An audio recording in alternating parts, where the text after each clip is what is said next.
l'audience au ministère de l'économie et de la planification du développement. Le ministre Issa Doubragna a reçu ce matin une délégation pour discuter d'un possible financement au projet d'appui aux réfugiés dans les provinces de Wadifira et de l'Enedi-Est. Arrivé au terme de sa mission, l'Alliance Gavi, partenaire du ministère de la Santé publique, a rencontré ce matin le chef du département. Les responsables de cette organisation sont allés faire la restitution des activités menées au Tchad. Restructuration des organes de base du mouvement patriotique du salut dans la province de Adjerlamis. Mahamat Zenbada, secrétaire général du parti, prépare les futures échéances électorales.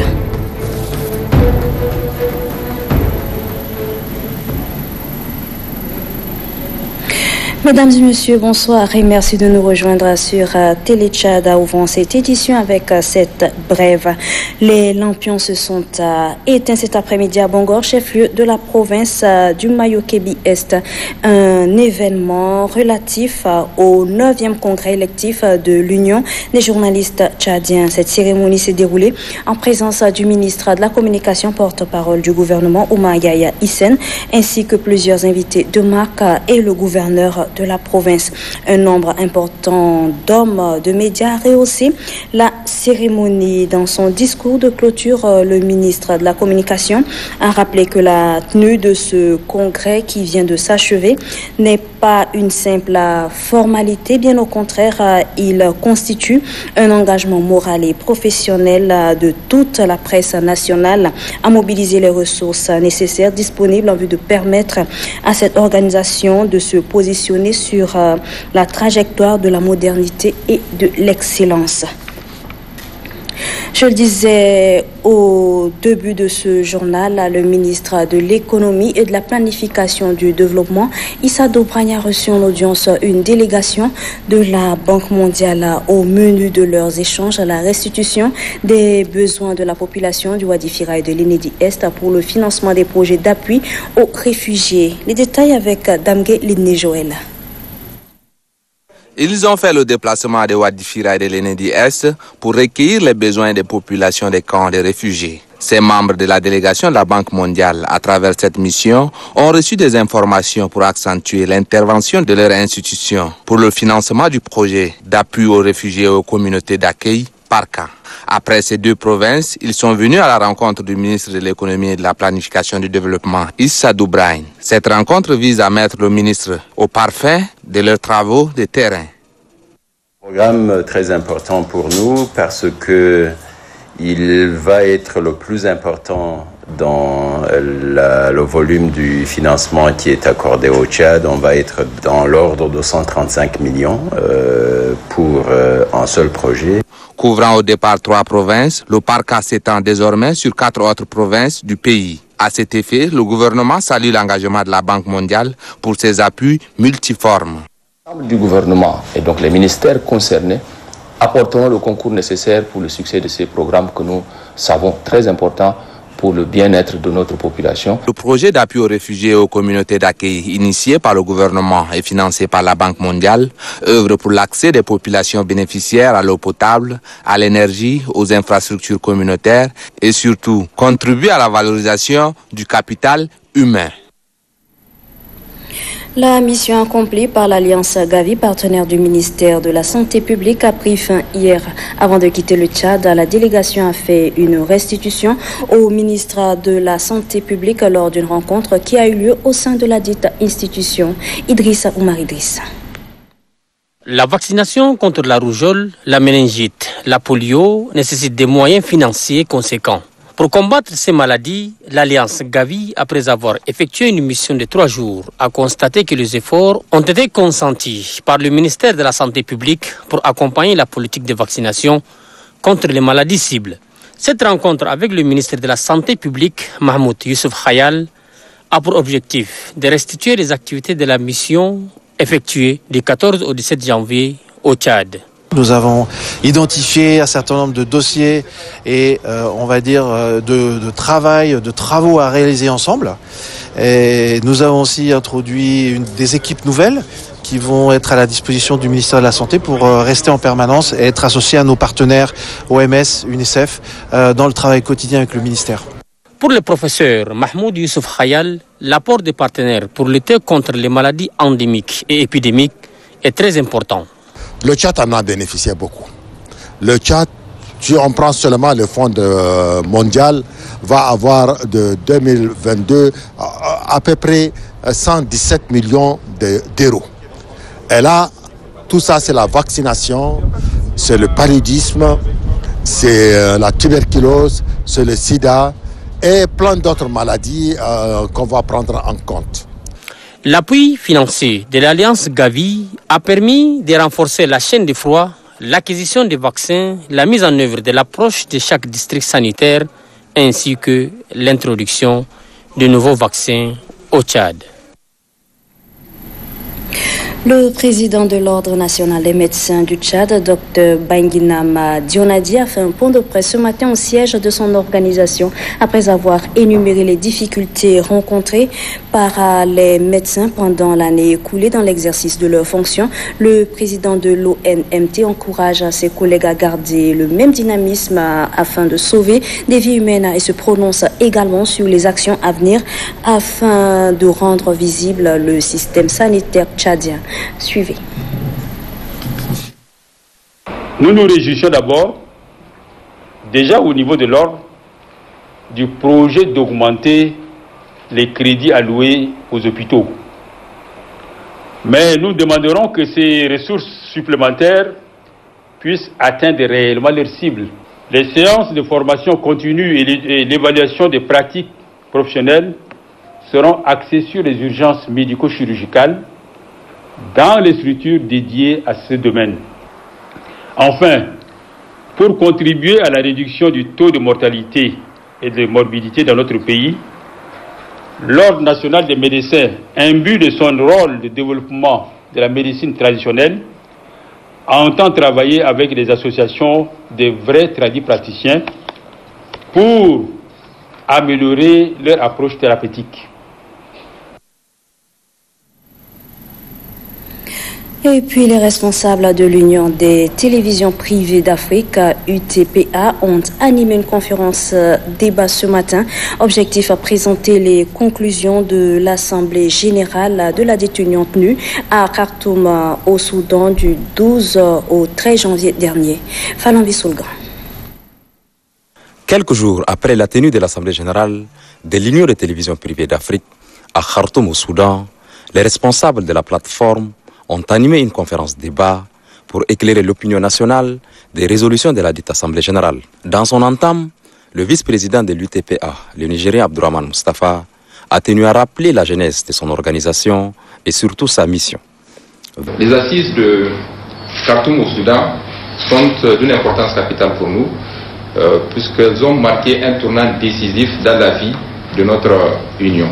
Et je pense que la teneur de la déclaration de Khartoum, qui engage les médias membres de l'Union à être des véritables outils de développement, la déclaration qui va vous être lue dans quelques instants, vous édifiera davantage. Pour le secrétaire général chargé des relations extérieures, Ngamba Goltar, cette union permettra aux télévisions privées africaines de bénéficier de certains avantages en termes d'hébergement satellitaire et surtout de diffuser des informations réelles sur l'Afrique.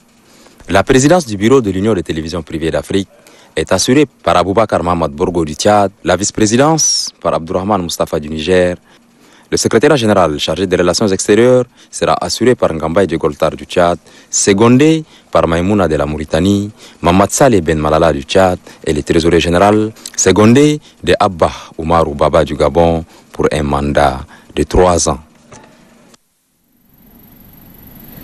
Le réseau des journalistes tchadiens pour la nutrition, en collaboration avec la direction de la nutrition et de la technologie alimentaire, ont organisé ce matin une cérémonie de réception des conteneurs offerts par l'UNICEF.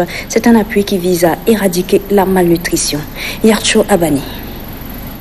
2 conteneurs équipés de matériel administratif ont été remis au réseau des journalistes tchadiens pour la nutrition, RJTN. C'est un don de l'UNICEF, partenaire du gouvernement tchadien. Grâce à ces cadres, les membres du réseau des journalistes tchadiens pour la nutrition vont mener leurs activités basées sur la sensibilisation de la population.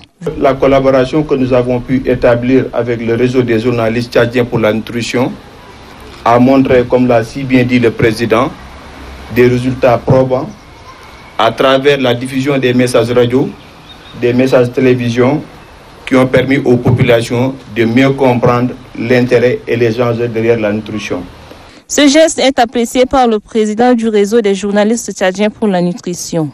Par cet acte important, notre vision se trouve ainsi confortée, car elle veut d'accompagner les partenaires et le gouvernement dans leurs actions pour le bien-être nutritionnel des populations pauvres qui ne doit pas simplement être vu comme une conséquence du développement, mais plutôt comme l'une de ses conditions préalables. Le réseau des journalistes tchadiens pour la nutrition a pour mission de développer les capacités d'agir des populations victimes de la malnutrition et promouvoir de nouvelles formes de mobilisation. La Ligue tchadienne des diplômés d'Égypte, de concert avec le ministère de l'élevage et l'enseignement supérieur, a organisé ce matin à l'École nationale des techniques de l'élevage une conférence débat axée sur le thème la place du cheptel animal dans le développement de l'économie du Tchad, enjeux et perspectives, objectifs à booster le secteur élevage. Reportage Garcetti Aimé. C'est autour de ce thème, la place du cheptel animal dans le développement économique du Tchad, enjeux et perspectives, que les trois panélistes, à savoir le président de la Ligue tchadienne des diplômés d'Égypte, Faisal Anour Senoussi, l'ancien chercheur, Dr Al-Hassan Saleh Mahamad, et le conseiller technique du ministère de l'élevage, Dr Lucien Bernaudi, se sont relayés pour expliquer l'importance que joue le secteur de l'élevage au Tchad. Cette messe d'interaction a permis aux participants de savoir la grandeur numérique et la diversité du cheptel que font du Tchad le premier pays d'élevage en Afrique subsaharienne. Le Tchad occupe une pole position en Afrique en matière d'élevage. Nous sommes pratiquement classés premier pays d'élevage en Afrique subsaharienne.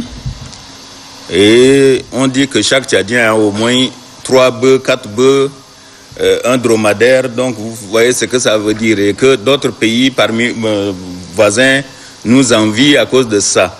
Il est nécessaire de doubler d'efforts dans la réalisation des nouvelles infrastructures et améliorer des capacités d'exploitation dans le secteur de l'élevage pour apporter un essor certain à l'économie du pays. Après une semaine de tournée dans le cadre de l'état d'urgence, le gouverneur de la province de Sila, Kedala Younous Hamidi, a franchi la dernière étape de son périple. Ben Arabi Abdelrazak pour les détails. Instauré après les affrontements intercommunautaires qui ont secoué le Dar-Sila en juillet août 2019, l'état d'urgence a pris officiellement fin ce 10 janvier courant. Pour marquer l'événement, une cérémonie a lieu à la coordination. Occasion pour le général Mohamed Souleyman, coordonnateur de l'état d'urgence et commandant de la zone militaire numéro 2 Ouaddaï-Sila, de remercier et féliciter les éléments engagés dans l'opération de récupération des armes détenues par des civils. Pour le gouverneur Kedela Younous Hamidi, le Sila aspire à un air de calme, un résultat obtenu grâce aux efforts des forces de défense et de sécurité. Les stratégies seront développées pour le retrait définitif des armes des mains des civils, soutient Kedela Younous Hamidi. À cet effet, le gouverneur de la province de Sila a rendu un hommage mérité aux forces de défense et de sécurité. Suivez. Dans la vie de chaque nation, de chaque pays et de chaque peuple, toute chose a sa fin. Et dit-on que tout est bien qui finit bien. Depuis lors, des efforts colossaux ont été consentis. Un travail remarquable et appréciable a été fait. Et le résultat est là, palpable, visible, tangible. Quel est ce résultat? Nul n'ignore. Tout le monde reconnaît, même nos détracteurs, même les ennemis de la paix, reconnaissent que depuis l'instauration de l'état d'urgence, la province de Sila vit dans le calme, dans la paix dans la sécurité. Depuis l'instauration de l'état d'urgence, nous n'avons enregistré aucun conflit intercommunautaire. Le sang a cessé de couler. Les paysans vaquent normalement à leurs activités quotidiennes. Les commerçants circulent librement. Les coupeurs de route ont disparu. Plus que ça, une quantité importante des armes a été saisie, récupérée. Tout ce travail, le mérite revient à vous pour votre professionnalisme, pour avoir ramené la paix, le calme, la tranquillité dans la province de Silla. Le président de la République, chef de l'État, chef suprême des armées, par ma voix, vous dit bravo. Mahamat Zenbada, secrétaire général du mouvement patriotique du salut, est à Massakori, chef-lieu de la province de Hadjer-Lamissa. Il est sur place pour restructurer les organes de base du parti afin de préparer avec assurance les élections législatives et communales. La cérémonie a vu la présence du secrétaire provincial du MPS et des militantes et militants de cette province. Mahamat Seyd Abakar.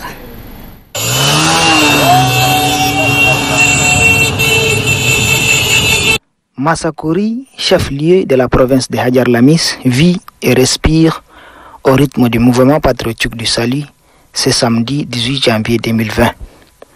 Les militants et militantes du mouvement patriotique du salut de la province de Hadjer-Lamis, avec à leur tête le secrétaire général provincial Abakar Moussakale, ont réservé un accueil chaleureux à leur secrétaire général national Mohamed Zenbada. Il est ici pour restructurer les organes de base du MPS de cette province.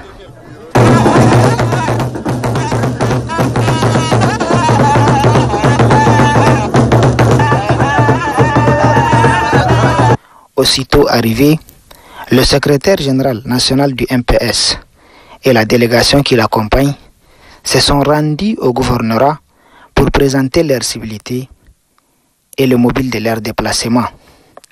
Une occasion pour le gouverneur de la province de Hadjer-Lamis de remercier la délégation et rassurer que sa porte est grandement ouverte.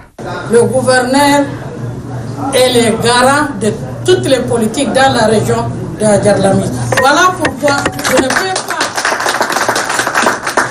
ne peux pas recevoir les amis du MPS, le frère du MPS, c'est-à-dire MPS mélangé aux autres partis, on vous appelle les édificateurs du Tchad. Venez ici, c'est le gouvernorat de tous les Tchadiens, tous partis politiques confondus. Le gouverneur Hawa Ousmane Diamé profite de l'occasion pour demander une large concertation des partis politiques représentés dans sa province pour résoudre les phénomènes du conflit agriculteur-éleveur. Notre rôle, le Hadjer-Lamis, monsieur le VG, politiquement, parce que c'est la politique qui fait ça. Prochainement, on va réfléchir, on va faire un forum de Hadjer-Lamis sur le vivre ensemble. Et c'est là, ce jour-là, quand ça viendra, monsieur le VG, qui est le président des partis alliés, on va faire appel à vous pour inviter tous les partis politiques du Tchad, y compris ceux qui n'ont pas la même vision que nous, d'envoyer un représentant ici pour que nous discutions. Pourquoi nos parents se battent? Est-ce que ce n'est pas nous le facteur déclenchant? Massakori est la première étape de la tournée du secrétaire général national du MPS, Mohamed Zenbada, pour restructurer les organes de base des différentes provinces du pays. Une manière pour le MPS de préparer avec assurance les élections législatives et communales futures. Parlons politique, toujours avec le meeting animé par le secrétaire général du mouvement patriotique du salut de la province du Chariba-Guermi à Mandalia, ville située à une cinquantaine de kilomètres environ de N'Djamena. C'est la présentation des membres du bureau politique du MPS de la province du Chariba-Guermi qui est à l'ordre du jour. De retour de Mandalia, Ali Ibrahima Suleiman nous raconte l'histoire. Les nouveaux membres du bureau politique national sont allés à la rencontre de la base. Il s'agit de Iba Omar Moumin, Abdraman Mokhtar Mohamed, Bichara Abdrahman Moussa et Madame Khadija Adoum. Un accueil chaleureux leur a été réservé. Ces membres du bureau politique national représentent le département de Bagirmi, Lukshari, Drourbali et le Chari.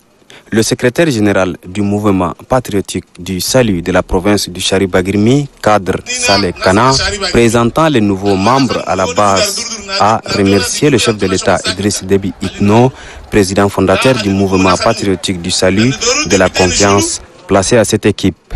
Une cérémonie qui s'est déroulée en présence des autorités administratives, civiles et militaires, ainsi que le sultan de Madiago, Sa Majesté Mohamed Moumin.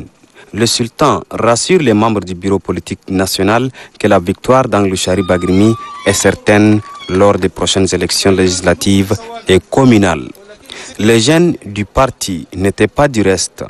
Le secrétaire général provincial du mouvement patriotique du salut, Kadr Saleh Kana, a par la suite affirmé aux militants et sympathisants ainsi que les partis alliés que le président fondateur du mouvement patriotique du salut s'est donné corps et âme pour que la paix règne au Tchad. Pour marquer la présence de l'antenne ARSAT à zone sud qui vient d'être installée à Mondou, le directeur général adjoint de cette institution accompagné des responsables administratifs de la ville de Mondou ont effectué une visite inopinée dans quelques stations-service de la ville. Robert Domio nous en parle.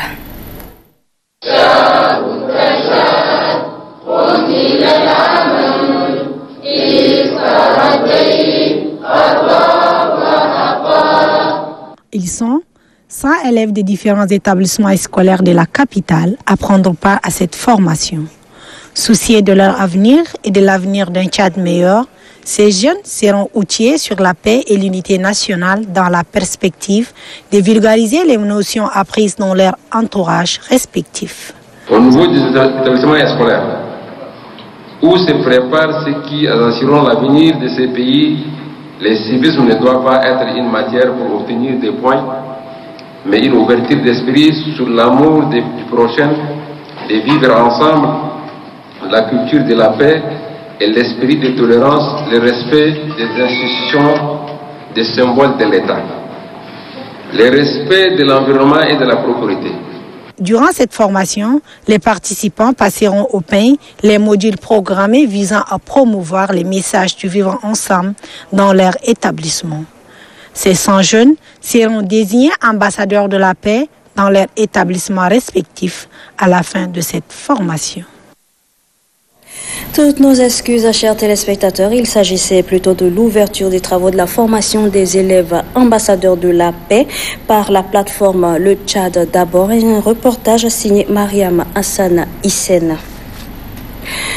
Le Fonds national d'appui à la formation professionnelle, FONAP, a organisé une formation à l'intention du groupement Jabal Sana dans la ville de Karmé.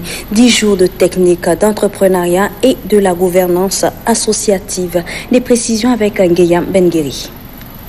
Le Fonds national d'appui à la formation professionnelle FONAP, principal outil de valorisation des ressources humaines et de réduction de la pauvreté, œuvre sans relâche pour le financement des projets émanant des associations et groupements légalement constitués. C'est ainsi qu'il organise cette formation à l'intention des membres du groupement Jabal Sana, dont l'objectif est d'outiller ses membres en technique entrepreneuriale et à la gouvernance associative. Cette action s'inscrit dans le respect des engagements politiques forts pris lors du forum inclusif tenu du 19 au 27 mars 2018 à N'Djamena par les plus hautes autorités de la République visant à impliquer plus les femmes dans le processus de développement du pays. En organisant cette formation, le FONAP entend renforcer les capacités techniques et matérielles de ces femmes en vue d'une qualification professionnelle et une meilleure insertion socio-économique. Je le disais, pour marquer la présence de l'antenne ARSAT à zone sud qui vient d'être installée à Mondou, le directeur général adjoint de cette institution accompagné des responsables administratifs de la ville de Mondou a effectué une visite inopinée dans quelques stations-service de la ville. Robert Doumio. Se rendre compte du fonctionnement des stations de carburant dans la ville de Moundou, c'est le but de cette visite inopinée qui a conduit les responsables de l'antenne de régulation du secteur pétrolier aval du Tchad, ARSAT, et les autorités locales dans quelques stations ciblées, à savoir Gaad, Al-Rama, Maison Mère et succursale du marché central, Sopétrans et Limra. Le constat est ahurissant dans certaines stations. Pas de bac à sable, des extincteurs périmés ou vides exhibés à effet décoratif, des cuves contenant du carburant exposé à l'air libre et du carburant vendu en bouteille dont les prix varient d'un point de vente à un autre. Pour le directeur général adjoint de l'ARSAT, Diminou Djouma, les normes de sécurité et les conditions d'exercice de ces activités ne sont pas respectées. Point de vue partagé par le coordinateur des antennes ARSAT, Adoum Ousmane Sougui, qui met l'accent sur l'information et la sensibilisation afin d'amener les gestionnaires des produits de l'aval pétrolier à respecter les normes. La plupart des opérateurs ne respectent pas les conditions d'exercice. Et nous appelons tous les opérateurs, tous ceux qui sont là, qui exercent dans le secteur de l'aval pétrolier, à se rapprocher de l'antenne de l'ARSAT qui vient d'être officiellement installée pour se renseigner, pour bénéficier d'un accompagnement dans l'exercice de leurs activités. Les autorités locales promettent accompagner le chef d'antenne ARSAT Zone Sud dans l'accomplissement de sa mission. À travers le chef d'antenne, nous avons convoqué tous les vendeurs de carburant, de produits en général. On va les sensibiliser et qui n'ont pas en norme, il n'a qu'à revenir en norme.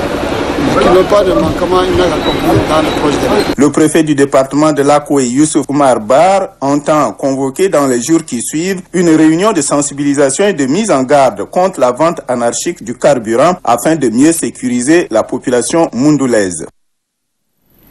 La coordination de la gestion du parc national de Zakouma a initié une campagne de salubrité pour un meilleur environnement autour du parc et village. Des précisions avec Mahmat Abdelbanat. L'objectif visé par cette activité est de sensibiliser la population de la zone périphérique sur la protection de l'environnement. Selon les constats faits par la coordination de Zakouma, le village en baraque est rendu sale par la présence excessive des paniers en plastique qui détériorent la biodiversité. Pour protéger davantage le parc national de Zakouma, la coordination, en appui avec les habitants du village, ont procédé au ramassage des paniers en plastique qui jonchent les sols du village. Le coordinateur communautaire du grand écosystème fonctionnel des Zakouma, Mohamed Moussa Djezouli, s'est adressé à la population pour lui demander de pratiquer toujours la salubrité dans le village, car les paniers en plastique détériorent sérieusement l'environnement. Les paniers ramassés ont été incinérés dans une fosse creusée à l'écart du village. L'Union des associations nationales du Tchad, UANAT, dirigée par Ahmad Béchir, a entrepris une campagne de sensibilisation sur la cohabitation pacifique, l'importance du bilinguisme et la lutte contre les violences en milieu scolaire. La rencontre s'est déroulée au lycée Champ de Fil scientifique à Bellevue et lycée d'application. Suivons le reportage de Mohamed Oumar Monsala.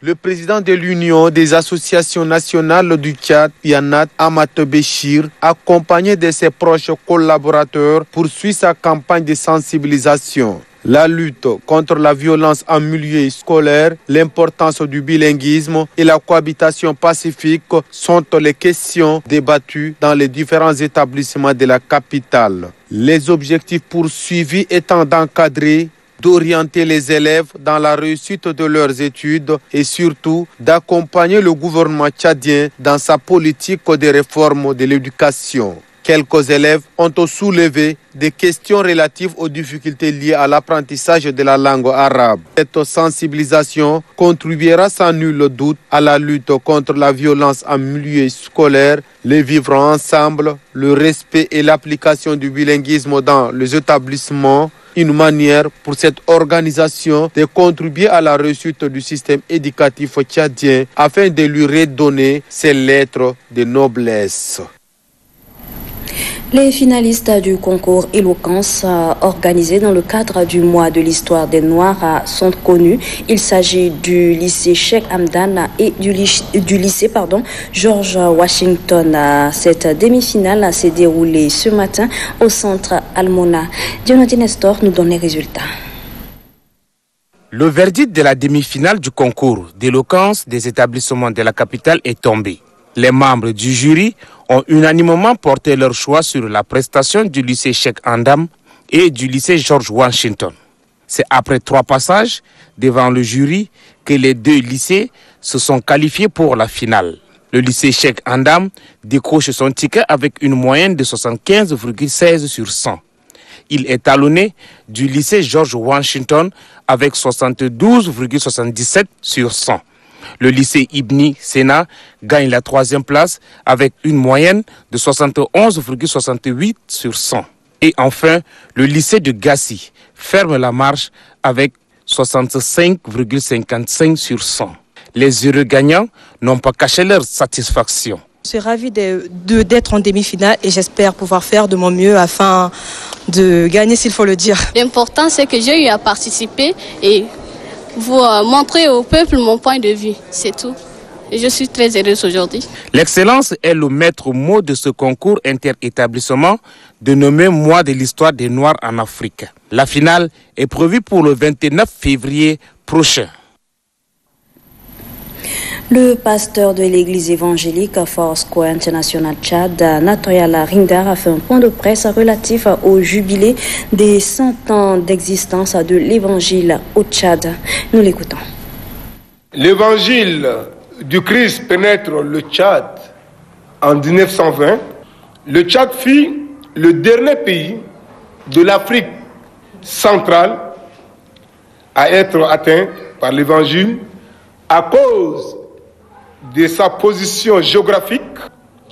Le rôle de l'évangile de Christ prenait la paix, car en Christ, là où il n'y a pas la paix, nous devons apporter la paix. Dieu nous recommande de célébrer le jubilé, c'est biblique. Ainsi, du 21 au 30 janvier 2020, nous célébrons le jubilé, c'est-à-dire le centenaire de l'arrivée du christianisme au Tchad. Et puis la Maison de la Femme a servi de cadre aux étudiants pour célébrer un culte de prière placé sous le thème « La prière peut-elle apporter un changement dans le milieu universitaire ?» C'était ce matin en présence des hommes religieux et de plusieurs étudiants. Reportage à Adefanta Brahima Alifa. Cultiver la tolérance et l'amour entre les étudiants et préserver la paix chèrement acquise, ce sont les objectifs visés par l'Union nationale des étudiants du Tchad. Pour illustrer cette volonté de cohabiter pacifiquement, un culte de prière a été célébré sous le thème « La prière peut-elle apporter un changement dans le milieu universitaire ?» Le président de l'Union nationale des étudiants du Tchad invite les collègues à l'unité nationale. Ce culte marque un début d'une cohabitation pacifique, de l'unité entre les étudiants que nous sommes et un grand réseau de prières entre les étudiants des différentes confessions religieuses. Ainsi, nous pourrons changer l'image de nos lieux de formation. L'imam Goni Ibrahim et le pasteur Tabare Joseph se sont relayés pour expliquer aux jeunes l'importance du vivre ensemble. Selon les représentants du ministre de l'Enseignement supérieur, le choix de ce thème n'est pas fortuit. Ce thème entre dans la droite ligne de la philosophie de son Excellence, Monsieur le Président de la République, chef de l'État, chef du gouvernement, qui a toujours bien voulu faire des fils et du fils du Tchad un seul peuple. L'unité et la cohabitation pacifique a été renforcée par des moments de prière et de louange. Vous, les religions, toujours, sachez que 60 jeunes musulmans ont reçu ce matin leurs attestations de maîtrise de la lecture du Saint-Coran. Une cérémonie présidée par le délégué du Conseil supérieur des affaires islamiques du 8e arrondissement. Reportage signé Omar Ibrahim. وأنفقوا مما رزقناهم سرا وعلانية يرجون تجارة لن. Comme de tradition, après lecture du Saint-Coran, place à présent au mot de bienvenue adressé par les fils du fait Cheikh Mohamed Assoar. Très ému par la présence massive des invités, Bachar Mohamed Assouar explique l'importance de l'apprentissage du Coran aux fidèles venus, nombreux à cette messe. Devant les convives et parents, les récipiendaires se sont démarqués par des prestations diverses, la lecture de quelques versets coraniques. Les représentants du président des jurys, Alawan Haroun Ousmane, parlent des 60 élèves qui sont promus à l'issue de ce concours, dont 20 ont maîtrisé la lecture intégrale du Coran, 20 autres la moitié du livre saint, et la dernière catégorie de 20, le 1/4 du Saint-Coran. Des chants et louanges à la mémoire du prophète Mohammed ont meublé cette messe. Sachez également que la Ligue de louanges de la ville d'Ati, dans la province du Bata, a organisé un festival religieux. Des précisions avec Mohamed Tahir de Benalour. Le festival des louanges organisé par la Ligue des louanges de la ville d'Ati a drainé un nombre important des équipes et des associations des louanges. L'ouverture du festival, des discours ont été prononcés et qui ont indiqué l'importance de cette grande occasion religieuse et la grandeur de la personnalité lumineuse du prophète de l'islam. Dans son prêche, le chef de la délégation, Cheikh Abderrahim Mohamed Ali, a parlé de la nécessité de suivre la sunna, c'est-à-dire les rites et les traces du prophète. Les fidèles ont également suivi un certain nombre de poèmes et des chants exprimant des louanges du prophète présentés par les équipes de louanges. Il est à noter que les activités du festival se poursuivront au fil des jours dans la ville d'Ati. Il comprendra également des conférences religieuses et des prédications.